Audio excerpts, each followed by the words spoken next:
Assalamualaikum warahmatullahi wabarakatuh. Adik-adik dimanapun kalian berada, semoga sehat selalu ya. Dan tetap semangat menjalani KBM online walaupun kondisi PJJ atau belajar dari rumah ya.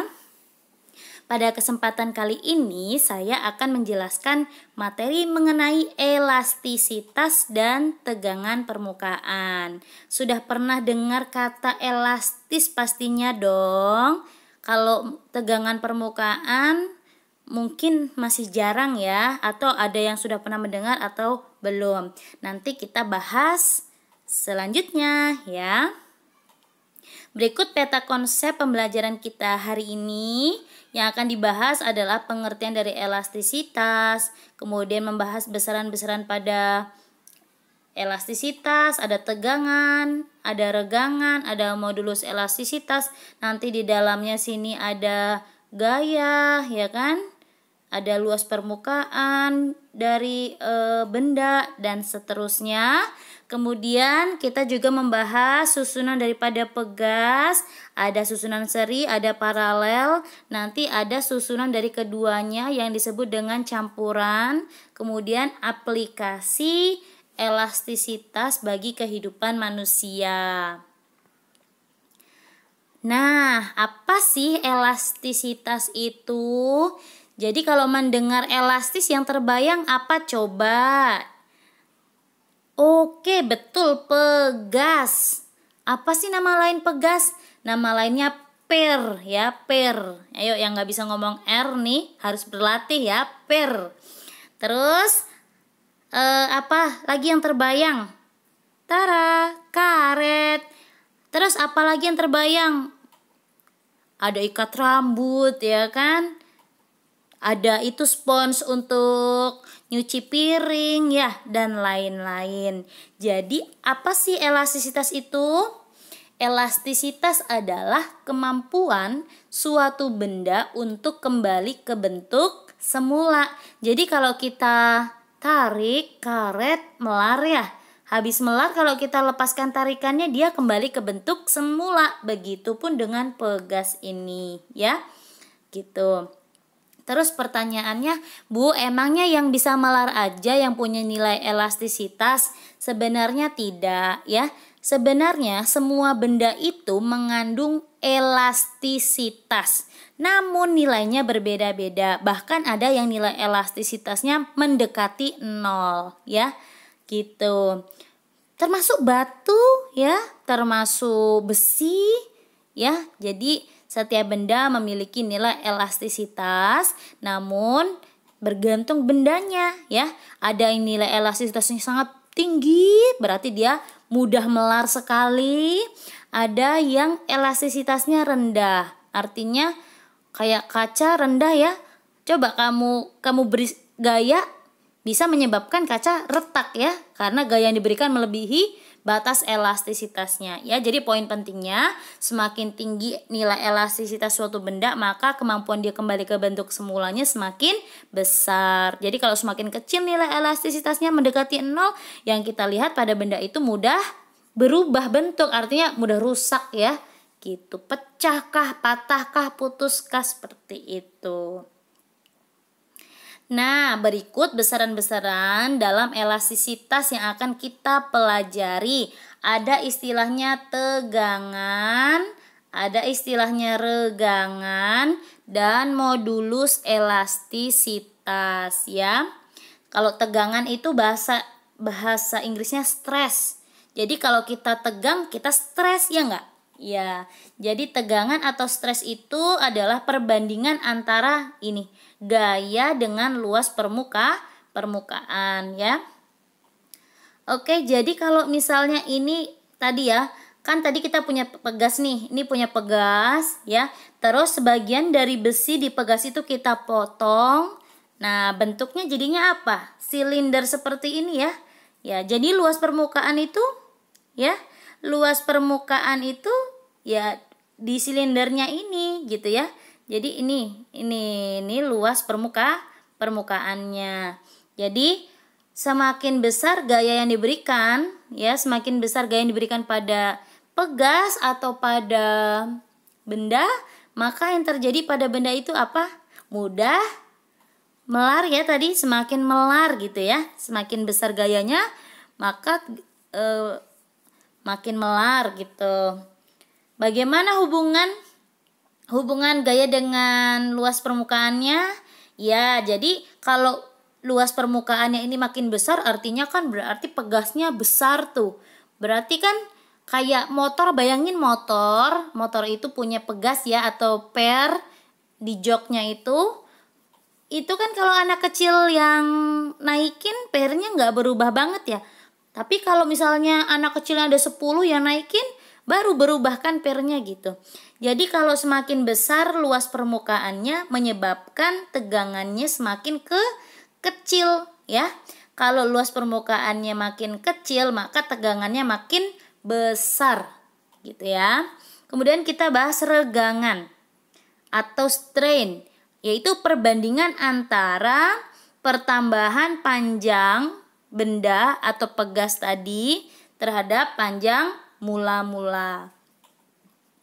Ya, jadi ini tadi kita kalau punya pegas terus diberikan gaya kan dia melar. Nah, pertambahan panjang atau pertambahan melarnya itu tadi, nah disimbolkan dengan delta L. Ini namanya TO ya bacanya, yang tegangan ini simbolnya TO, bacanya TO, THO. Kalau ini bacanya epsilon, atau kayak huruf E gitu ya, epsilon. Itu simbol dari regangan. Nah, jadi rumusnya pertambahan panjang dari benda atau pegas dibagi dengan panjang mula-mula. Kalau pegas mula-mula panjangnya 10 meter, terus dikasih gaya, ditarik pegasnya itu melar menjadi 11 meter. Maka pertambahan panjangnya berapa di sini? 1 ya, dari 10 ke 11 kan 1 pertambahannya, 1 per 10 ya, karena panjang mula-mula 10 gitu. Gampang kan? Sekarang kita masuk perbandingan antara tegangan dan regangan. Nah, ini disebut dengan modulus elastisitas ya. Modulus elastisitas itu perbandingan antara tegangan dan regangan ya. Jadi besarnya gaya yang diperoleh dibagi luas, dimasukkan ke sini, diper atau dibagi lagi dengan perbandingan pertambahan panjang terhadap panjang mula-mula, taruh di sini ya. Gitu. Kalian jangan pusing, Bu. Di sini nih E, tapi di sini ini epsilon. Ya, E kecil ini maksudnya epsilon ya. Tadi saya nyari simbolnya nggak ketemu. Oke, jadi ini sama ya maksudnya. Ini E kecil ini regangan ya. Jadi rumus dari modulus elastisitas adalah tegangan dibagi regangan. Oke, lanjut ya. Nah, jadi modulus sebenarnya setiap bahan itu dia memiliki nilai modulus elastisitas. Nilainya berbeda-beda ya. Ada besi, baja, kuningan. Yang paling besar nilai modulus elastisitasnya mana? Baja ya, di sini baja yang paling besar ya. Baja itu mudah melar atau enggak? Enggak ya. Ya, kalau dibandingkan besi yang mudah melar yang mana? Ternyata besi ya. Oke, kalau dibandingkan dengan nilon. Ya, tentu nilon mudah meregang, meregang ya dibandingkan besi dan baja. Oke. Nah, sekarang kita bahas hubungan antara gaya dan perubahan panjang pegas. Tadi sudah saya sampaikan bahwa semakin besar gaya yang diberikan pada pegas menyebabkan pegas semakin besar meregangnya gitu ya. Jadi pertambahan panjang pegasnya makin besar. Namun ya, jika gaya yang diberikan itu melebihi batas elastisitas, maka apa yang terjadi? Benda tidak mampu kembali ke bentuk semula.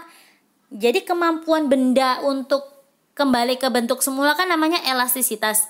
Tapi kalau benda sudah tidak bisa kembali ke bentuk semula, itu namanya plastis ya bendanya itu ya. Jadi bendanya plastis, nggak bisa kembali ke bentuk semula. Ya, jadi ini tadi gaya berbanding lurus dengan pertambahan panjang. Gitu ya. Semakin besar gayanya, makin besar pertambahan panjangnya juga makin besar. Nah, kita masuk hukum Hooke. Jadi ini lebih spesifik ke pegas ya sekarang. Jadi di hukum Hooke ini ada istilahnya konstanta pegas ya. Jadi setiap pegas itu sebenarnya dia sudah memiliki nilai konstanta pegas ya. Delta X itu adalah pertambahan panjang pegas. Jadi istilahnya lain lagi. Kalau yang sebelumnya tadi, yang di sebelumnya tadi delta L, ya kan? Nah ini di sini pertambahan panjangnya delta L, nggak usah pusing. Mau disimbolin apa aja, yang penting kalian ngerti maksudnya itu apa. Kalau di sini itu disimbolkan dengan delta X karena kita fokus ke pegas.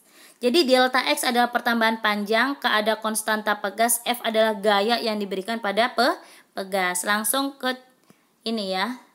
Nah, langsung kita aplikasikan ke susunan pegas.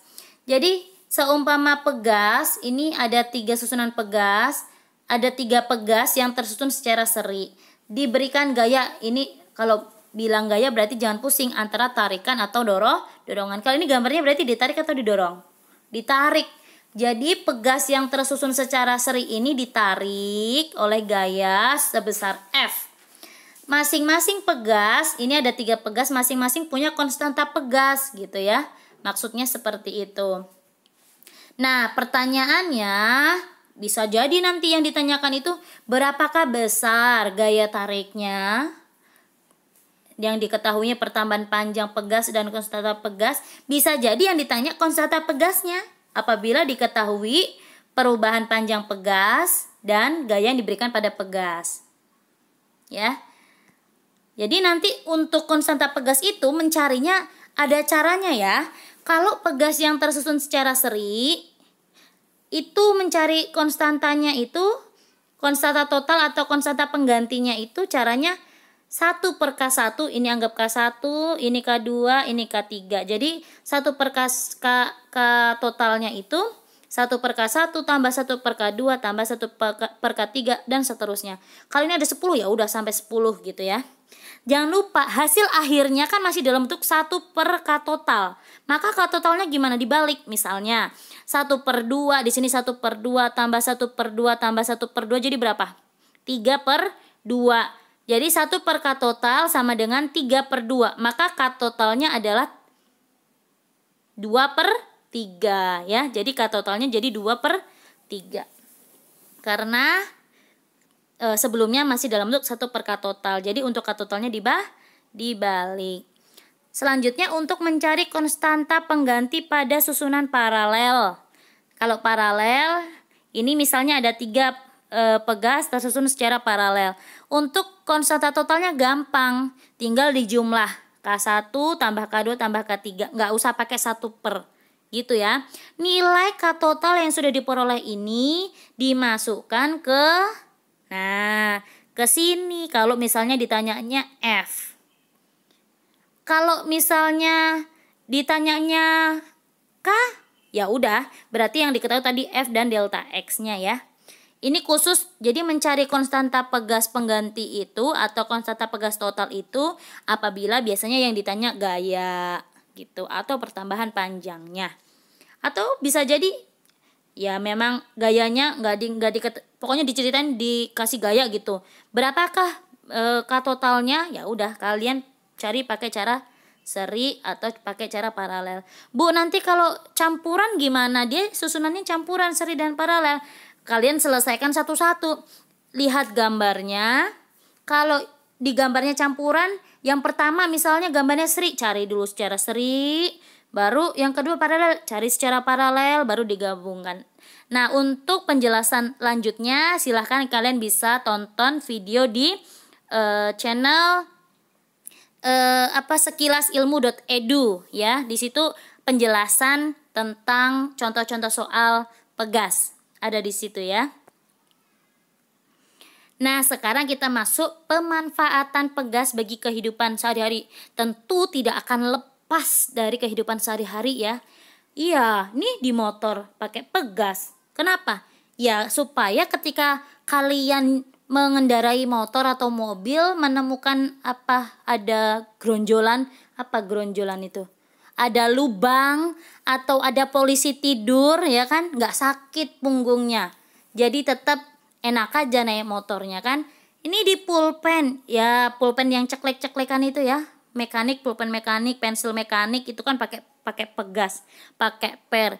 Nih coba kalian cek di rumah kalian spring bednya atau kasurnya ya. Barangkali pakai pegas. Oke, dan lain sebagainya. Kalian pasti sudah tahu ya. Demikian saja untuk pertemuan kita pada kali ini, kita simpulkan ya. Jadi pegas, elastisitas itu adalah kemampuan suatu benda untuk kembali ke bentuk semula ya. Tapi ada masa benda tidak bisa kembali ke bentuk semula, artinya plastis ya. Ketika gaya yang diberikan pada benda itu melebihi batas elastisitasnya ya. Semakin besar gaya yang diberikan pada benda atau pegas menyebabkan pertambahan panjangnya semakin besar. Kemudian susunan pegas ini ada macam-macam. Bisa disusun secara seri, paralel maupun campuran ya. Untuk mencari besar konstanta pegas pada masing-masing susunan baik seri maupun paralel itu tadi sudah dijelaskan. Pemanfaatannya juga sudah ya. Demikian, terima kasih atas perhatiannya, semoga bermanfaat. Stay healthy, stay positif. Salam hebat luar biasa. Assalamualaikum warahmatullahi wabarakatuh.